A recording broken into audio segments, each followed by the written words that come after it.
Welcome everyone to our first episode of OnForm, brought to you by Duel of Doves.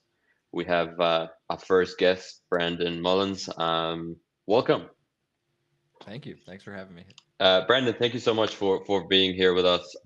This is our first cut ever, doing it online. Obviously, there's a time difference here. It's 10 o'clock in the morning in Australia, and in Ohio, I'm assuming now it's 9 p.m. 8 p.m. Yeah. 8 p.m. 8 p.m. Yes, on a Tuesday night. Yep. Yeah. Yep, yep. You guys are in the future. We are in the future. Thank you so much for giving up your evening to come and hang out with us. Yeah, absolutely. Anytime. Thank you. It'd be great to kind of start off with if you could just introduce yourself and kind of give us a bit of your background and experience so far with Yeah, what you've done. absolutely. Yeah, no problem. Yeah, so I'm Brandon Mullins. I am a full-time UX UI designer by trade, and kind of in my off time or spare time, I do a generative project on Solana called Dream City, which is um, it's kind of rooted around storytelling and lore and comics, which is I have a great love for. And the other half of my time, I guess, is spent on the one of one scene on Solana as well, using a bunch of different platforms like Olaplex and Exchange.art and more recently Formfunction. Awesome. Um, your art is amazing, by the way. It stands out, and Luke is the one who kind of pointed me at that. Just your use of color and everything that you do. Um, can you talk us a little bit through the one-on-one versus the generative project? Because you'll need to wear two different hats in terms of your creative Absolutely. outlet, in terms of your focus. If you can kind of just talk us through that a little bit. Yeah, yeah. I'll start with the one of one stuff, since that's kind of where we were heading. But yeah, I would say like the one of one stuff I started around December of last year.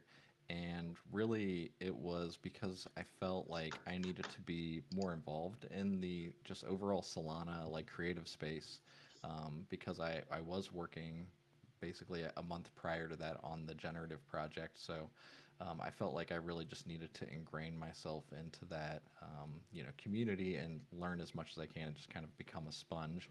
And really, I felt like, when you look at one of one art versus like a generative project, I would say like your generative work feels more like a brand and more like a company or a startup, whereas like on the one of one side you're just yourself, even though I would argue like people kind of like build their own brand around themselves, but it feels less like corporate or something. It feels less more like a company than a generative project. So I felt like I needed to learn a lot about the space and kind of very quickly.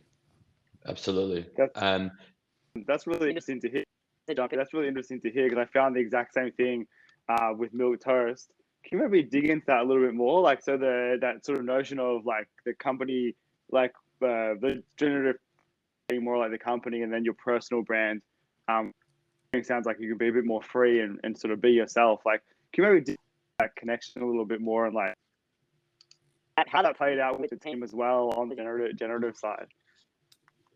Yeah, I mean, one is like on when you're talking about the generative projects, and I'm sure you found this like with Milk Toast as well. It's like it's a lot of work. It's a ton of work. It's a huge effort, and being able to, kind of delegate some of those things or find team members who are willing to take those different pieces of the project on, really kind of save you a lot of headaches and stress and anxiety, depending on who you are.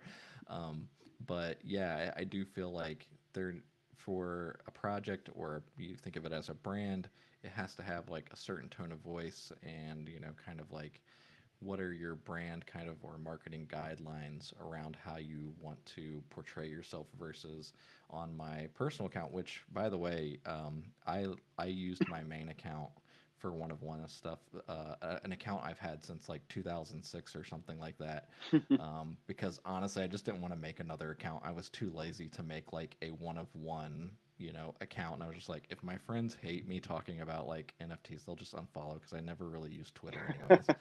that's kind of what happened. They're like, dude, you just talk about Twitter all the time. I'm like, or you just talk about NFTs all the time. I'm like, yeah, like, my bad, but you can just unfollow me. It's cool. I'm not gonna be offended. So that's kind of what happened. But yeah, it is. There is that difference, and I do think it is like on the one of one side, you can definitely kind of be yourself, and even though you're still marketing and branding yourself in a certain way, I think you can just be more authentic to who you are, and that's true. I think whether you're doxxed, quote unquote Hmm. doxxed, or if you do want to remain anonymous. Yeah, Yeah, yeah, definitely. definitely. Um, we can definitely relate. I mean, having a generative project or a project with other people where there's so many dependencies and you're relying on people to do their bit first before you can do your part, and just the timelines and everyone's schedules. It's pretty much a startup, but without the hard lines of a 9 to 5. So people can take their time, people can, not be as responsive, and you're sitting there like biting your nails, like, damn, we need to get this out. Like this NFT space is moving so quickly. And we need to kind of like get shit going. So we can totally relate on that part. I guess in terms of your creative process, because you're having to go from a generative project where there's a tone, there's a theme, there's a goal that you're kind of heading towards, versus your flexibility and freedom of kind of just being in your own zone, creating for yourself. How do you kind of have that separation between the two things? I think anybody that's has been a creative professional will be able to relate to this, but I kind of just keep everything separate. So, I'll have like a folder specifically for each, one of one like project that I'm working on, or each one of one collection that I'm working on. And then I'll do the same thing for Dream City. I'll have a folder that just has all the artwork in it, all the marketing assets in it, all the website assets in it, the mood board materials, so I can always go back and kind of like refer to the things that were inspiring me at the time. I'm a big list person. I have problems like trying to retain all that information, and even Yeah. though I guess my wife would probably argue like my brain is basically a sponge, but even she knows like there are points where I'm like I just need a list, like at the end of Uh-huh. the day, just give me the list and I can knock stuff out, and 100%. it's very much the same. So it's just a ton of notes. I'll just have like a note dump, and whether that's like in Figma or something. It's just kind of a centralized location, where other people can also like, other team members can access it as well. But yeah, and it's the same thing on one of one stuff. I'll keep, like for instance in Procreate, I'll be sketching something and I'll just write the note in the sketch, and I'll Yep. just have that like layer turned on or off. Um, that way, it's like it's always along with it, so I can always refer back to it. I don't have to go and like find a journal or find like a specific text document. I can just always go back and just kind of get back into that like same mode. Sure. Yeah, no, Yeah, definitely that definitely. I that think that makes sense. Luke, I think, is pretty much like that. Luke is probably the most organized designer I've ever worked with. And I'm meant to be the organized one in my day job. But yeah, I'll let Luke kind of talk about that a little bit. I can definitely relate to that. I use Trello. Everything's in the Trello across like the Esther, Milk Toast, Duel of Doves stuff, side hustle stuff, OnForm stuff, everything that we've got. But it's like one of those. It's maybe too organized where everything's tagged so you can like filter things and everything. But I think it's really important because even like I have templates for like if I'm gonna I them with the back of my hand now, I still have a template of a checklist just to make sure I hit everything. And I think it's important because the designer in me that allows me to document, and then you can turn those documentation like articles and stuff. So I'm all about sustainable effort. Anything that I do has multiple use. So I think similar to your point, like having your sketches on your your notes on your and stuff like that, like one day that will be sellable. Like I was thinking Yeah. in this moment, when you turn that layer back on, I would urge you keep all that stuff, never ever Oh, for delete it. sure. Yeah, yeah. um, No, I'm very similar too, and I think like it's one of those things like if you aren't like, you know, if you're not managing it, you can't measure it either, you know? So it's like you don't know 100%. what's working if you're Hmm. not keeping track of it, you know? So it's Yeah, like that's very true. it's even though I love the whole like creative free spirit thing, I do think it is like necessary in kind of the world and space that we live in. Yeah, yeah. I Yeah, want definitely. to. I think if you want to make it your living, like if you want to transition into this sort of art style space, to really make that scale, I think you have to have that side like active and constantly thinking about, because I'm all for the airy fairy like abstract, do it from your heart kind of thing. But if you haven't got a plan on how you're going to like sustain that over a long period of Right. I don't know. I don't see how you could quit your job, I guess, and Of not go course. crazy out of stress, basically. Right. You just be panicking all the time. Yeah. Um, I'd like to loop back to the 101 versus the generative project Dream City. But before we do that, it'd be great to kind of get a little bit more about your background in terms of your art, your creativity. How did all that start? How did that all come about? If you have had any influences while you've gone Oh on your yeah. journey. Yeah, please Yeah. get Yeah. into I that a mean, little bit. in you know, currently in the day of social media, like every time you open Instagram or something, there's a new influence, you know, you're just kind of Hmm. bombarded with people who are amazing, you know, and I think not to go off on too much of a tangent, but man, that can really affect your mental health if you're trying to like if you end up comparing yourself to them every time you look at that stuff. That's But horrible. Yeah. yeah, yeah, it's really tough. But there's always like classic artworks, stuff that influenced me when I was really young was like kind of Renaissance painters and things like that. So I think we were mentioning it before, but very early on, like grade school, I was attending like Saturday classes in advanced like learning at the local university for art to get in there on a scholarship and do still lifes and explain my art at such a young age that I think even though I didn't go the fine art route once I graduated to be able to go to college, it did kind of still influence my desire of like going into the creative field, and I think it helped me kind of have a leg up on being able to talk about my design versus my art and things like that. And I think there are distinctions around the two, but that's probably a topic for another time. Definitely. Who influenced you at that early age? Because being a young kid who's discovering the world, learning about themselves, like just wanting to run wild, or perhaps just wanting to sketch on a piece of paper, surely wouldn't have been like, oh yeah, cool, I want to go and get a scholarship and like attend weekend classes. So someone must have influenced that kind of Yeah, direction. I had a really good like grade school art teacher who kind of recognized um, I don't know I kind of like shy away from the word talent because leading up to grade school, that's all I did. I just drew all the time, and I think it's like a sport or any other skill. I think it's something that can be cultivated and learned, and it's a muscle that you develop over time. Um, Maybe some 100%. people have more of a natural knack for it starting out, but I don't think it's necessarily like a talent that you're born with. It's maybe a proclivity that you're more interested in, but I don't think like there's I don't know. Maybe I'm wrong. Maybe there are people that just like right out of the gate they're just like amazing painters or something. But I honestly just I think it's more of like you have a bigger interest in it so early on, and the difference between somebody who's more recently interested in something and something who's someone who's been doing it for even a couple of years, you can recognize those differences like quite early. So yeah, Mrs. Moore was her name. She's my second grade art teacher. Shout out to And Mrs. Moore. yeah. Yeah, Yeah. I totally relate. I think it's totally a skill rather than a talent. I think the talent is in your design eye. So the Yeah. being able to know what good design is, which is also a skill you learn over time. But I think that's Yeah. actually what sets the good like artists and designers against the like sort of mediocre ones.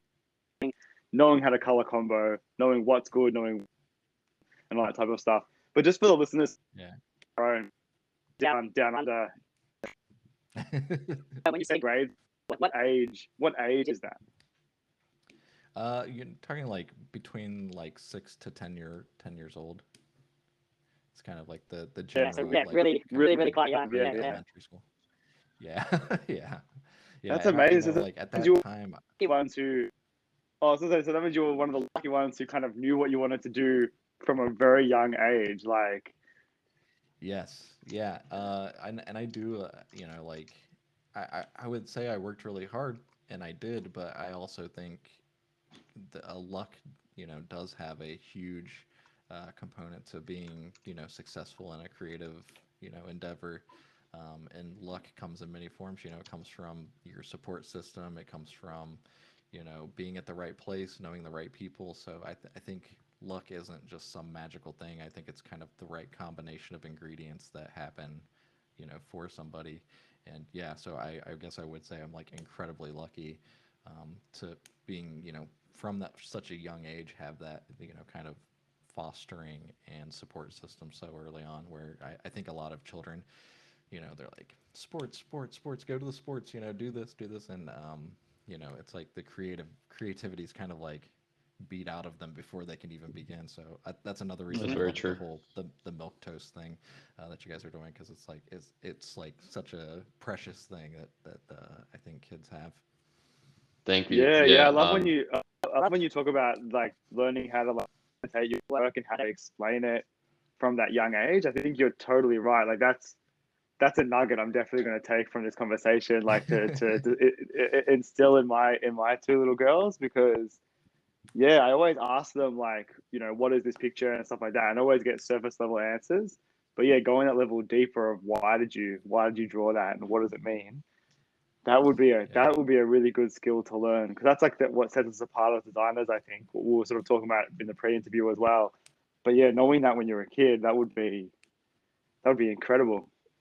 Yeah, I think Yeah, it's the I cultivating and the fostering, which is a key word that you mentioned. Like that is very important, and that's due to those who are bringing you up. So kudos to your parents or your yeah. your guardians, people who were looking after you when you're growing up, is that they've sensed something and they're like, shit, okay, let's make sure that Brandon has kind of the best runway to get up to that point, as opposed to pushing you to the other side, which is like your sports and being active Oh, and whatnot. totally. So they sense that at an early age, I'm assuming.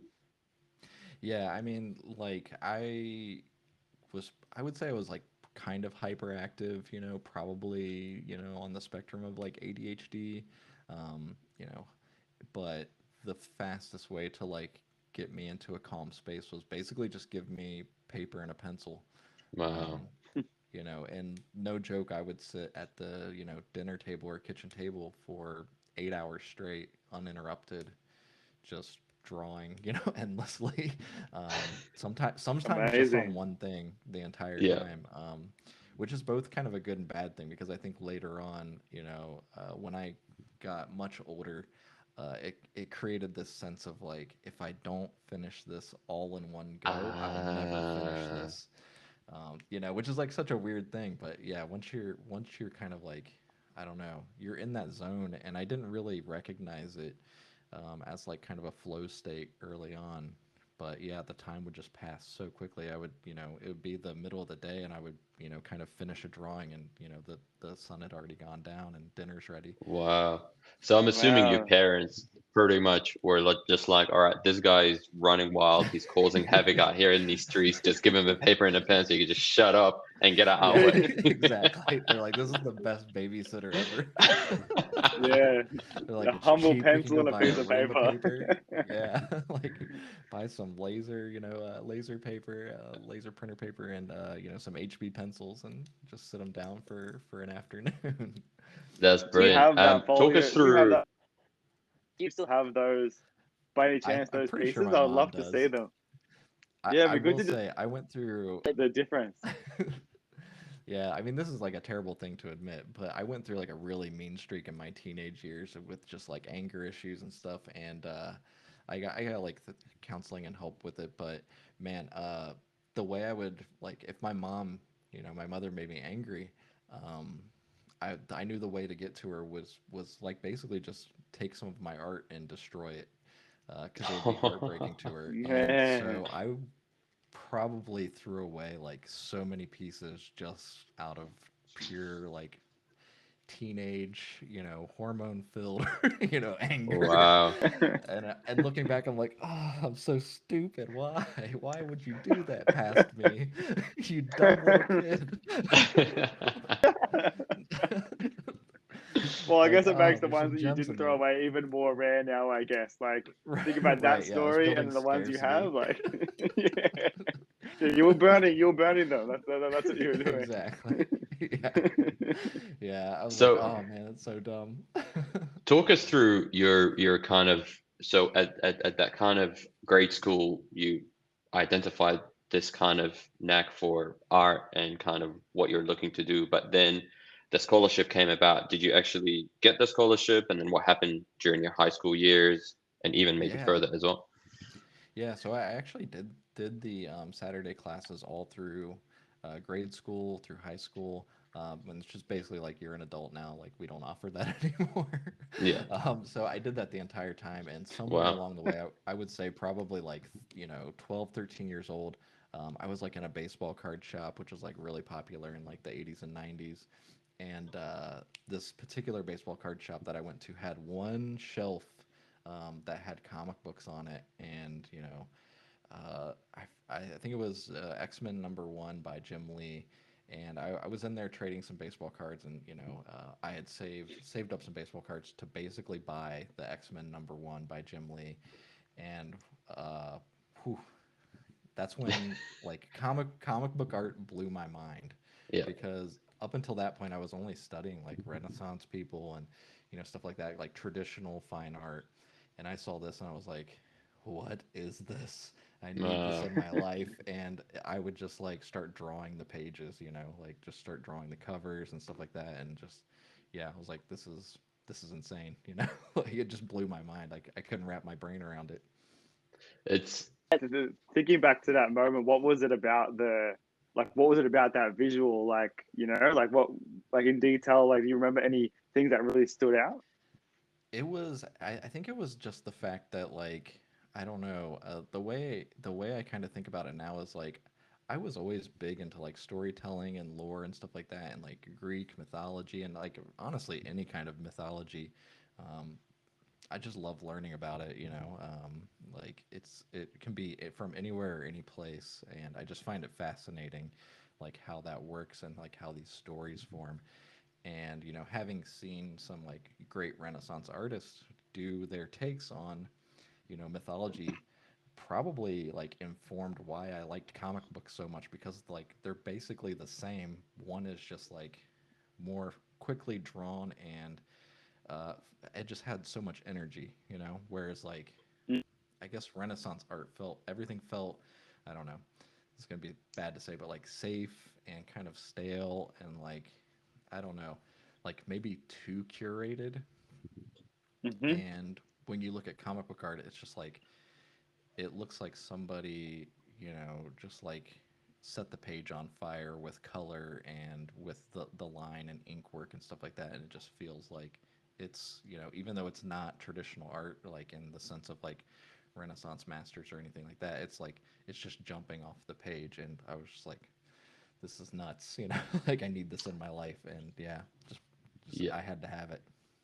definitely. Yeah, there's absolutely no rules, I think, in comic book art because, like you said, the splashes of color, the all the different things that are happening in like one page, just the busyness of it. And I think obviously looking at that, hearing that, and then looking at your art, you can kind of see, all right, the inspiration has lived on from a very young age.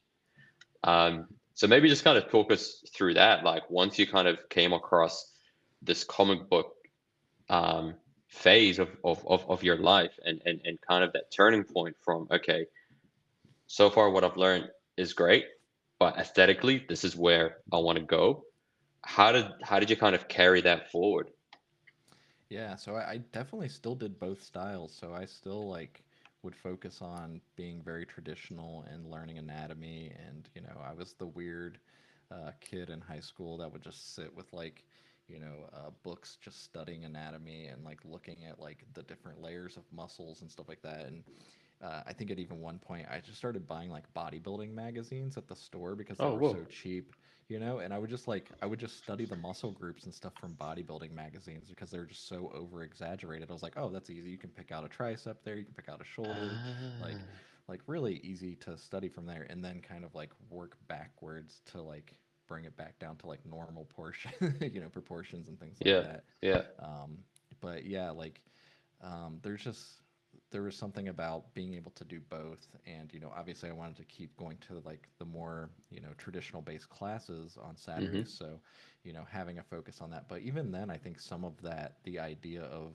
really bold ink work and stuff like that started to kind of influence my drawing at a young age because I would start trying to become more rigid of like adding, outlines and things like that, where traditionally like from painting and more traditional work, it's like you kind of want to avoid outlining things. You want like those separations to happen with light and color, versus like a harsh, stroke around something.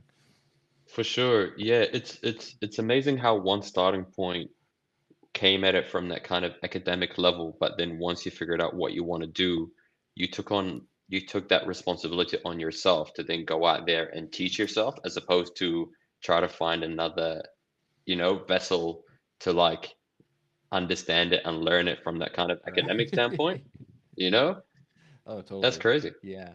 Yeah, and I mean, I've always loved kind of like I mean, the reason I love the internet now is because you can like learn anything on your own, and that's kind of like always been my, I guess, I don't know, my passion, even above art is just like learning new things and kind of always being open to opportunity or experiences. Um, so yeah, I think just kind of that natural curiosity, I guess, is Yeah, probably like I feel like what makes me a pretty good designer, not to like pat myself on the back too much or anything, but absolutely. No, for sure. like I think you No, need that. definitely. Yeah, I think it's something that's definitely needed in the space to, remain open and curious, and kind of have like, you know, not be afraid to ask questions. Yeah, yeah, I think what I'm 100%. hearing So as you well is fin this. oh, Honestly, go on, I think Luke. what I'm hearing as well is what I'm hearing as well. I think is the self awareness to understand how you learn best, and it's cool that you sort of had that back all then. Because like yeah, hearing about things and using those as your reference, like it's like curiosity meets that's how I learn rather study way. Being able to study it such a great idea. Like I guess to know that that's the way to go. Like no, you wouldn't have known at the time. Knowing that it's going to amount to a greater version of your drawing skills. Um, yeah, that's really cool to hear. Yeah, it was. I was like really just kind of fascinated with like I don't know. I'm really bad at like drawing very technical drawings. Like I can do it, but I have to get out the ruler. I have to get out like a French curve and all this stuff. And it's much easier to just kind of like use a pencil like classically and measure with the pencil and stuff like that. And that comes more naturally to me than that kind of stuff. So it's like yeah, I think I just gravitated to more like nature, more organic type of imagery and stuff like that, and like things that surrounded me. I guess. I mean, there weren't Yeah, really computers when I was growing up. no, neither. Coming back to the baseball shop, I really just want to hear a little bit more about that wow Yeah. factor once you started getting into the comic books. What was your reaction like? Did you just go home and be like, "Holy shit, mom, look what I just found"? Like, what was Yeah, the it thing was from like there? What was the launch pad? so so like any time after that, like we went to a store, I would immediately go to the magazine rack and be like, "Do they have comic books here?" Yeah, Like we're not leaving the store unless I get a comic book. And yeah, I would just, I would just be really inseparable to that stuff. And just I still do this from time to time actually, is if I find a comic artist like and I'll do like a study essentially. Like I have a whole sketchbook that's just filled with comic book study art where I'm uh, redrawing the panel, just to kind of like discern information of like how the composition is, or kind of like where the focal points are and things like that.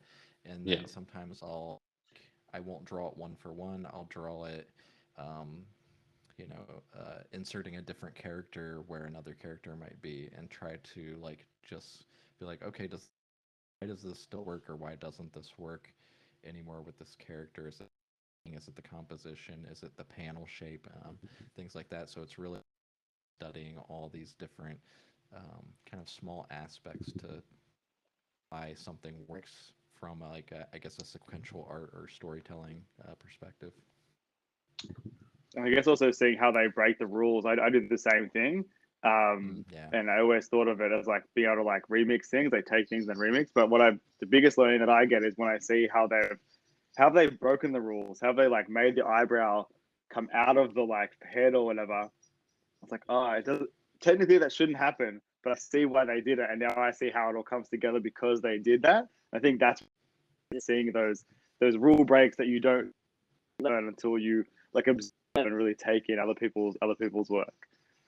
Oh, totally. Yeah. Like, there's so many amazing comic artists early on, and even like manga. Like once I started going down the path of, American or Western comics, I started exploring Japanese comics, and man, that was another point where I was just like, Yeah. they're doing this in black and white.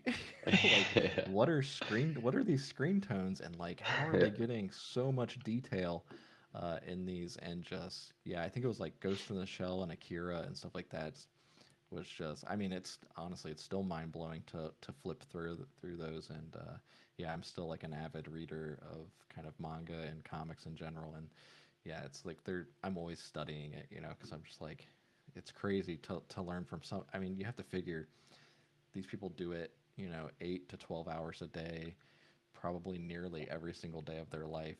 There's so many Mm. secrets hidden in those pages. Ooh. I think Japanese people in general, there's a word in Japanese, I totally forgot it.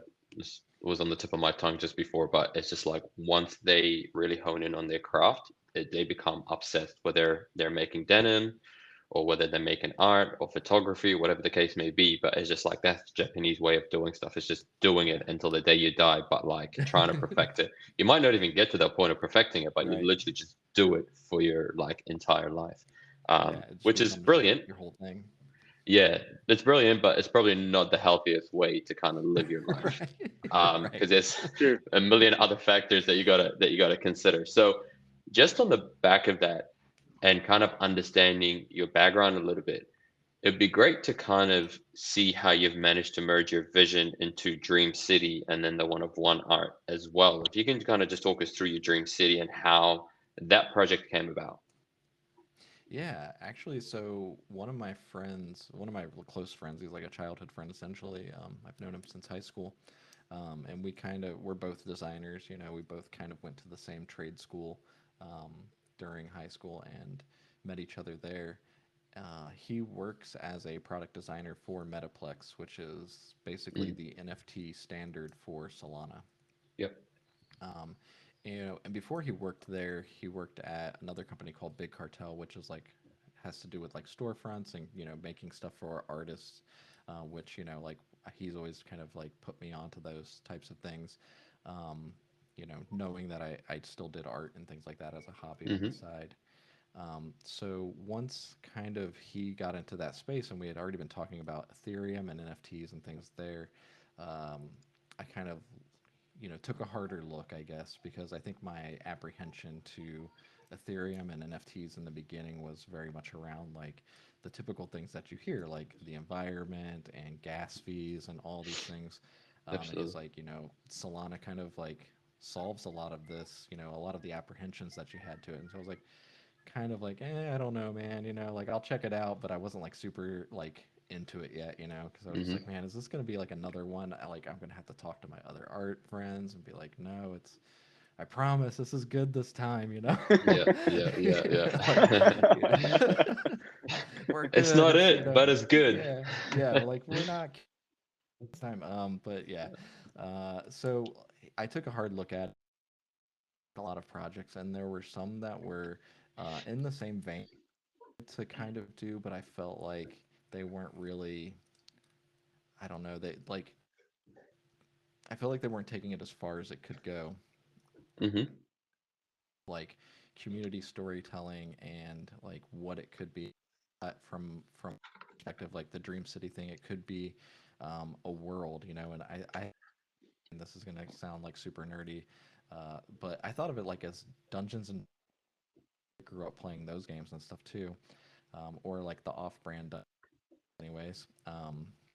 And I just thought it could be like that, you know, like where everyone participating in this world, or like where you know I'm kind of laying down the foundation and getting a box to play in, you know, creatively, however that looks, you know. A comic anthology could be really cool to kind of explore. So I think in a lot of companies, or you know, like when you start talking already building businesses and stuff like that, there's always that idea guy, you know the person, man, it'd be cool if you did this, but and then you're like, can you do that? And no, I'm Yeah. just like, I just come up with the ideas, you know. And I'm like, well, this gives everybody the opportunity, and I'll just Hmm. execute it, you know. And we'll, you know, a community vote, and those are Yep. the stories that'll get put into it. Gives like a chance for other creators that might be interested in those things to come, you know, either pair up with a writer or an, do, you know, maybe 4 to 8 pages of an anthology and tell their story. You know, it doesn't necessarily have to be in order, it just lives in this world. And then I even got to the point, just be prose, you know. Maybe it's just like if people just want to write their story, they don't have to do any illustration. Maybe I can design the page, let feel there like it's a part of it, you know. It doesn't even have to be comic book related, it just is like fundamental storytelling, you know, and kind of Hmm. like executing on their creative vision, be trying to enhance it. So yeah, it's something, it's still, to be quite honest, you know, we're having a very Sure. slow mint, which I'm fine with. You know, I think one of like being slow and intentional. You know, Hmm. the NFT space moves so fast. I don't want to just onto trends and do this, you know, XYZ for the sake of Z. So I want everything rooted like kind of in the lore of things, and it feels very intentional, and you know, quite honestly, what people want to see with the the stakeholder within the project. Yeah, I think that's really refreshing. It's really refreshing to hear. Like, I think that space is lacking. It's lacking a little bit of patience sometimes, and like you say, intentional patience. So I think that's really refreshing. I love the thinking about the Dungeons and Dragons reference. That would make the dungeon master, right? So like you would Yes. be setting the elements, but keeping it totally free to play in this world. Yeah. Honestly, I don't know if I shared them with you, Luke, but early on, I did like a prototype in Figma that was basically like sign into your wallet, you use your PFP or art as a character, and then you have like it's kind of you know, what are those things called? They're basically like stories that you click through, right? Mm-hmm. But it would be like you. Did you ever read the like choose your own adventure books? Where Advanced ones, yeah, I read them a lot. Yeah. Oh yeah, the goosebumps. Yeah. yeah. You walk into a room, you do X, Y, Z. You know, turn to page 38 to this, turn to page like 96 to do this Yep. other Yep. thing, and Yep. I was like, I could probably build that. You know, like that wouldn't be too difficult, and it would, like feel really cool to like have that experience at through like a PFP to build on top of that, and you know, to see where that goes.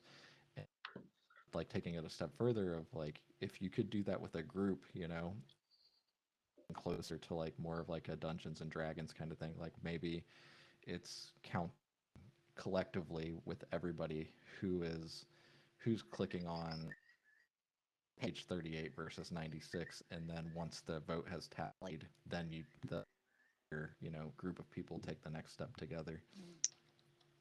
Yeah. Like I was in a online escape room recently, and it's just like emulating being online, like being in an escape room in physical world, but like doing it online. Even like that, like when you're all in the same place talking and like maybe you're even playing it together, and then you see in real time what the decision made, because like you can, like if you're in the party in the video call together. That's a really cool idea. I think even like the Figma file you're talking about, like even if you made that into a prototype, you could um, get off like a lo-fi version to to test it out and run some workshops or something. Because really, it would just be like, I know like just it's still a lot of work, Right. but it would be just like connecting all the things through the prototype. You know what I mean? Like you'd have all the pages made anyways. That would be cool. Yeah, I would. If you ever do something like that, I would love to sit in as a beta tester and check it out.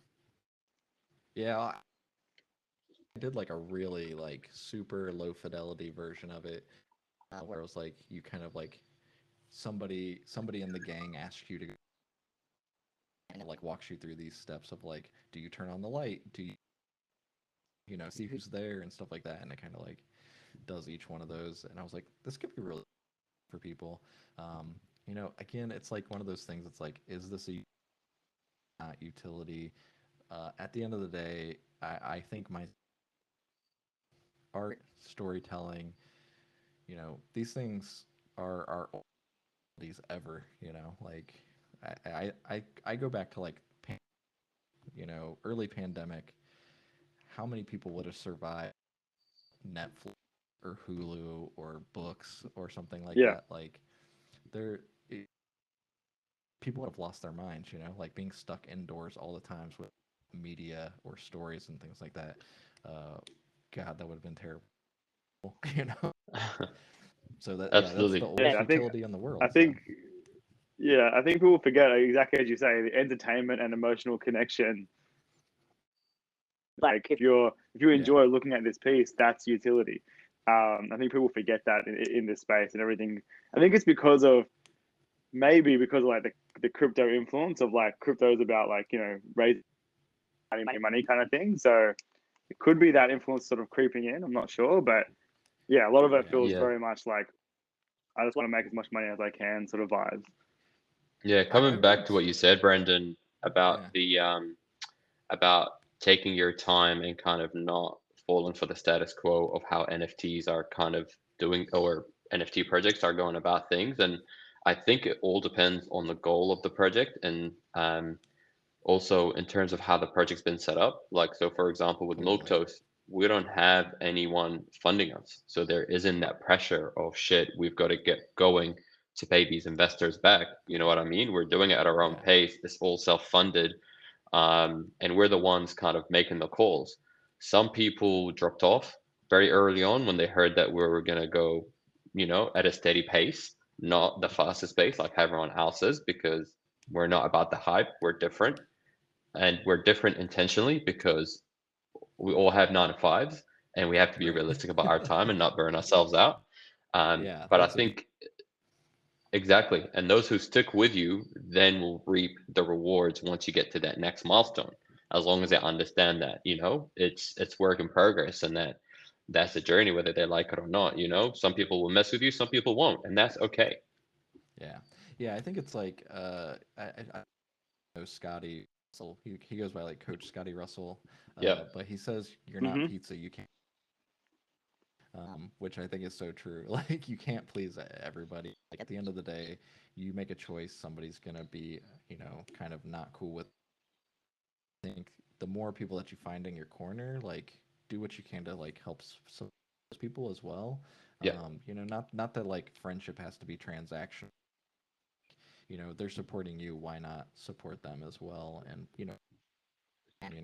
everybody has their own limitations, and like to your point, burning Absolutely. out and stuff like that. Like to help where you can is I think is huge and just speaks volumes to which is crazy. It's unlike anything I've ever seen before, to be honest. Yeah. The Yeah, amount of agreed. collaboration, and how much people kind of provide input and feedback and not expect anything back is just dope. Um, how did the name Dream City come about? Uh, It's pretty cheesy, but I was just like, oh man, this would be a dream. And then I was like, well, it has to be like an utopian kind of like, place or whatever. And I was like, oh, it's always like a city, And I was just like fuck it, let's just call it Dream City. Like That's not cheesy. calling it like, I like that. yeah, yeah. Like, and I was like, instead of like calling, you know, the orphans or whatever, and just focusing on one thing, I was like, let's for it, and then we can kind of build and Dream City is the world that things live within, instead of just being like, because I felt like naming it after a name would be too locked down, and maybe that's like Yeah. overthinking it, but No, I was thinking of it like from a, I guess, like a media IP stand, like a branding standpoint, absolutely. Yeah. No, Yeah. No, definitely. That's the designer. The that's really designer. cool. The designers in right, us that have that thing. I always wonder if we overcalculate and overthink things, but right, I think that's the scalability of it. Like to your point, if you name a collection name, then you're stuck to that collection. But now you have a yeah, universe. Like that universe can hold yeah, multiple collections now. So Yeah. yeah. Um, being an artist yourself, have you started collecting art Oh yeah, as part of your whole NFT kind of journey so far? for sure. Really, like, kind of, so early on, I was hyping everybody up. I was like bidding on everything, and man, I was just getting that all the time. Yeah. Yeah. So now I'm a little more careful with like this. I'll still share it, I guess, but man, I hope I don't get outbid. Yeah. Like, Yeah. I hear you. but yeah, yeah, yes. So I also have like a separate wallet just for, I don't know who it is. Not that I think anybody's like trying to like snipe me or anything like that, but Yeah. anything I can like help to like kind of protect it a little bit. But yeah, I tend to like always shoot people notes too instead of like uh, typing it up. I always feel like, I don't know. I feel like if I before they do, it's kind of like taking away from their experience journey. Sure. So I always let the Sure. artist or creator kind of say their first before being like, "Oh, check out this cool thing I got." Yeah. Yeah. yeah, No, that that's a makes good sense. point. Yeah. How many pieces have you collected so far, if you don't mind me asking? Ooh, I think it's 40s or 50s, something like that. Yeah, Yeah. Yeah, Wow. yeah, wow, that's a decent collection. When you're going through yeah. your like process of selecting, what's your do you have a bit of a mental checklist or like how do you make the decision to put some money down? Not really. I do. So what I do initially is I actually allocate, kind of like whatever I get, I break it up into like, okay, this is what I'm going to keep in Solana. This is switch to USDC or ETH or Bitcoin, and try to like build that bag. The portion where I'm like, I want to put this back into projects or want up that way into percentages.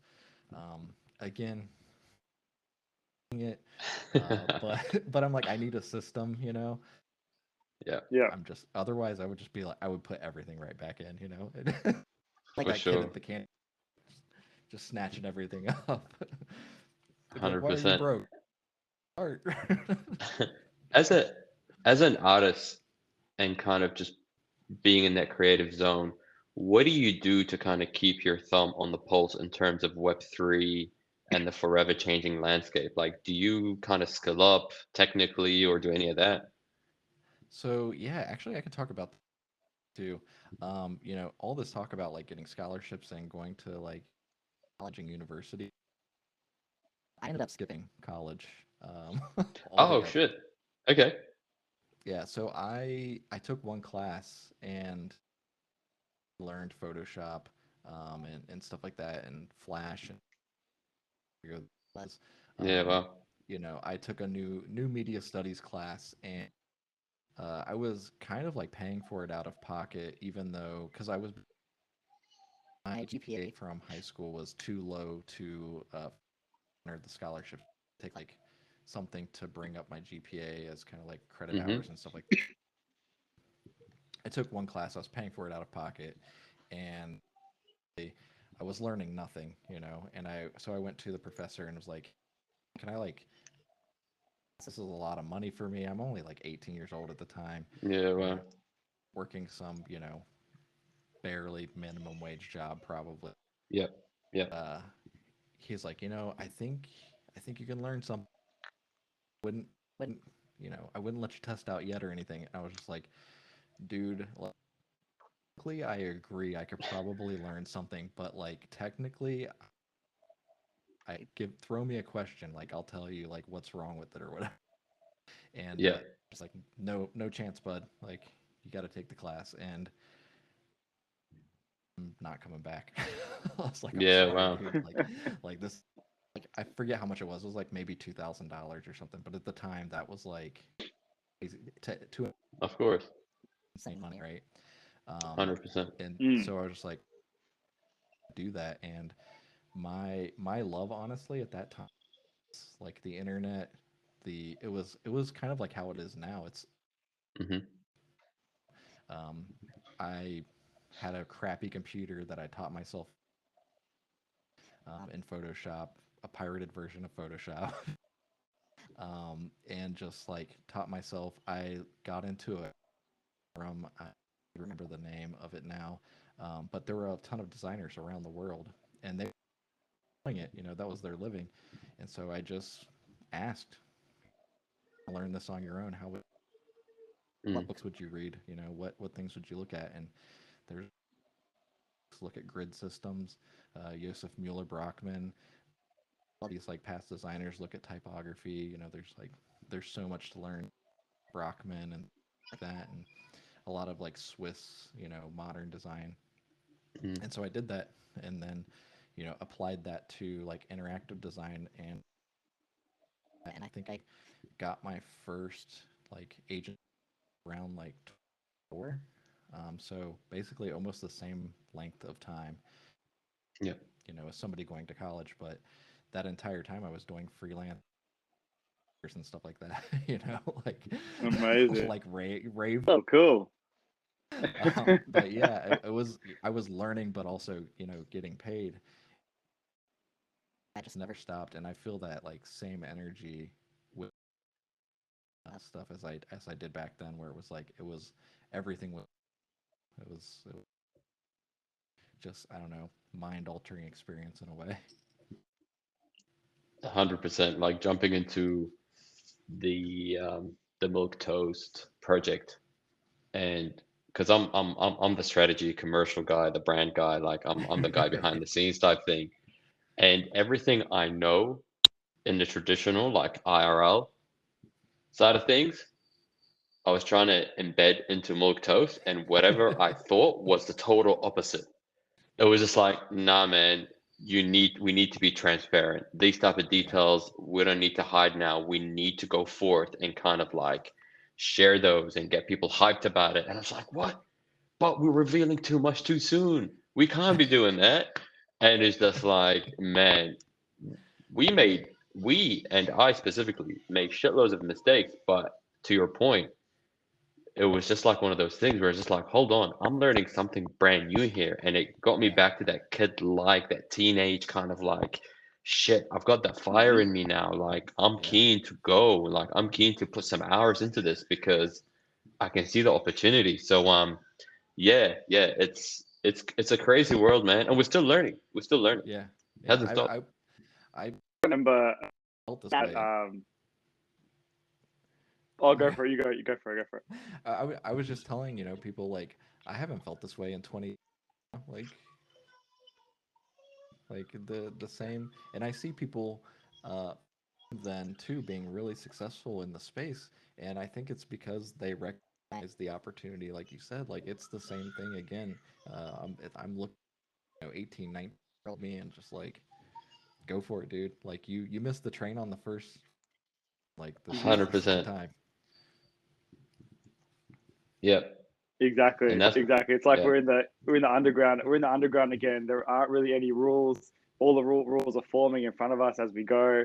And to like all of our points from this conversation, like we're not about the trends. We're not about the hype. We just want to like play and learn and like play So I think we're in a prime position. Like personally, in my 9 to 5, I'm finding it really hard to concentrate because I'm just like, and it's like it's calling me. This Web3 space is calling me. Esther is calling me. Milk Toast is calling me. Like, Yeah, just it's talking to insane. people every day is calling me.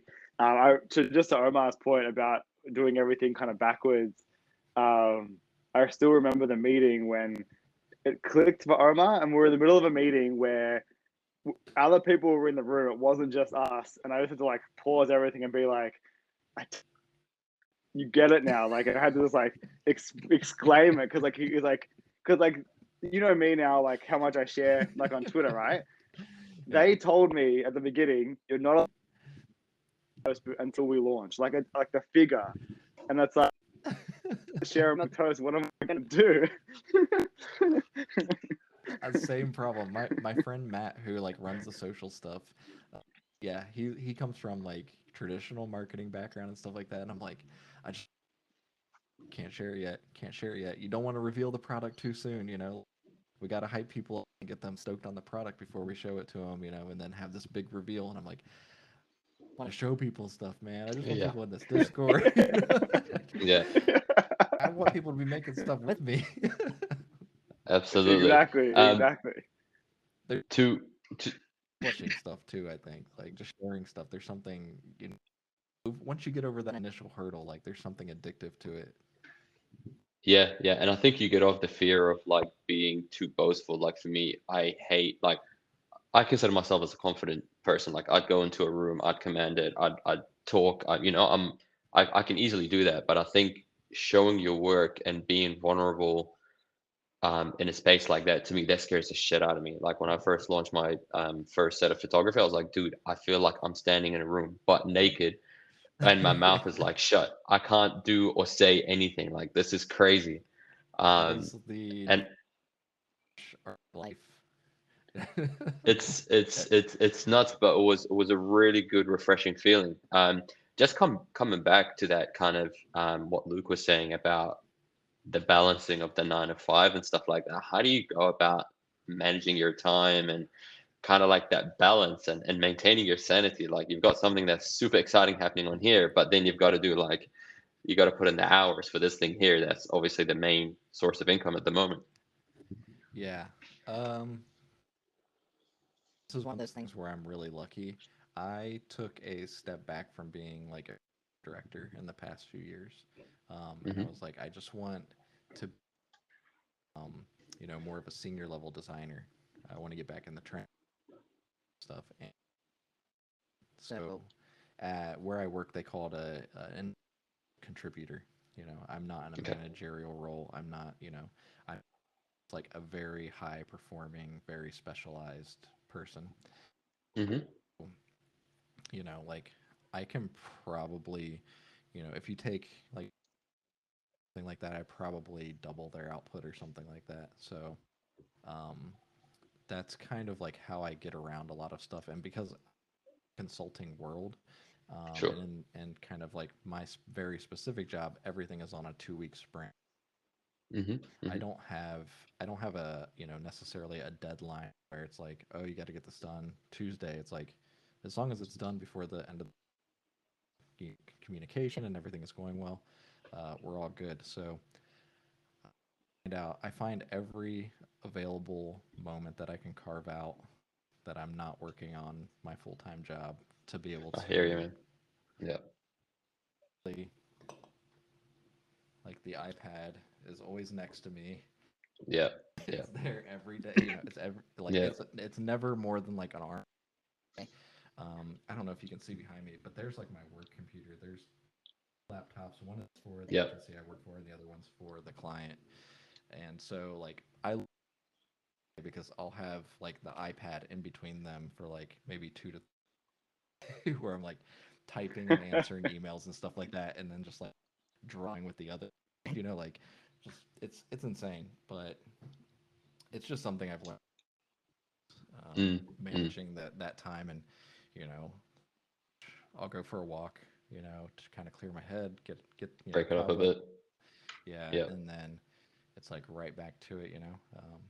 It's Again, addictive, it's man. that fire. Yeah, it's that fire Yeah, of like being young again.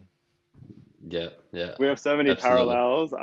I'm not sure if we've had this conversation before, but I did exactly the same thing. I demoted myself. Like I removed my ego, demoted myself for exactly the same reason. It's like Yeah, I don't want to go up any higher in this role. I have no desire to do that, and I know I can kill the role down there because yeah, I'm already a level above. So that means my I'm going to open up all these like pockets of time for myself. Just as you said, my notepad here, like anything yeah, that I need. I'm just like a pen, a sentence away of the next idea, basically. yeah. I mean, I found it's not that I didn't love being a creative director and having that like having to like foster and manage, people and kind of like help them grow their careers and stuff like that. But what I found is it was just time, like Mm. I didn't really have a life outside of work. I would be working, from the time I woke up to the time I went to bed, and it would all be for another company. Like I was not outside of work Absolutely. necessarily. Absolutely. And I think I just had to look, and say Yeah. like, is this what I really want? And it was it really wasn't because Yeah. the the Well done, man. creation time the creation time was not there. I Yeah. really was missing. That that takes a lot for someone to do to step down, and I'm assuming salary would have been quite a difference between being an individual, contributor to Yeah. like a creative director. So even to take a cut on that, like kudos to you, man. Not a lot of people would have had the balls to do that. Yeah, I think it was like one of those things, monetary standpoint, like obviously I feel like I still get paid like a really fair salary. Hmm. Like Hmm. I'm not rich by any means, but I'm very, you know, And you're like killing it, and yeah, you're killing it yeah. on your one-on-ones as well. So Yeah, yeah. So I'm very happy, yeah, with my life. Complaints there. Not to make it sound like a sob story or anything like that. no, for sure, for sure. We're Calculated starting risk. to wrap up a bit now, Brandon. But I guess I just wanted to hear a little bit more about what the goals are. Like, I mean, goals, plans in terms of your one of one, in terms of Dream City. If you can kind of just like let us into your thinking a little bit. Yeah, I mean, really weird. I would love to just bring value to the people that are supporting me. So the people that have, Hmm. uh, bought my art or on either side on Dream City, one of one. I have this crazy idea. I've been trying to think. So there's this thing called fan out protocol, and it's essentially like dropping, but kind of on a recurring basis of when somebody holds an NFT. And I thought of like almost like a revenue sharing kind of thing. So That's cool. anybody that NFT that I've bought, maybe they would get like a kickback of a percentage of every sale. That's dope. And I was like, that could be really like a fun incentive to like, you know, to not give value in the kind of like term of like you art, but like you get tangible value as well, Yeah, just for support. Being able to, obviously on a 5 soul, painting, you're not going to be a millionaire, but of course. saying thank you, and being able to like kind of pay back people. But That's yeah, dope. That's I'd awesome. continue. I want to continue doing that while I would do it full time. Probably a few years away. At youngest is still in high school, and so once he graduates, maybe that'll be an option. But I've got a lot of time to plan and figure that out. Yep, yep, of course. And Yeah, as far as awesome. Dream City goes, As far as Dream City goes, man, I can't wait to keep that going. Um, Still working with a lot to do a lot more creative endeavors there, and just trying to get this sold out so I can again return some value to holders and things like that. So there'll continue to be airdrops and things like that, and trying to reward people for coming up with us. So yeah, I can't wait to see where it's at in like 2 years.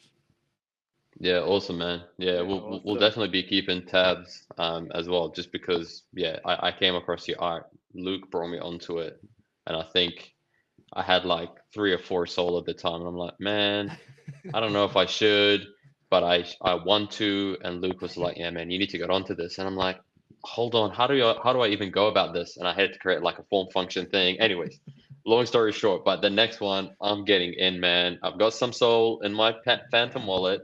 I got some money. I'm definitely gonna go in, especially after chatting to you. Yeah, it's probably gonna be tomorrow. Yeah, sweet. I'm down. I'm Oh, down. really? Can't Oh, wait for you. awesome, Yeah, awesome. Yeah, definitely. We're 'Cause getting the I think exclusive. yeah.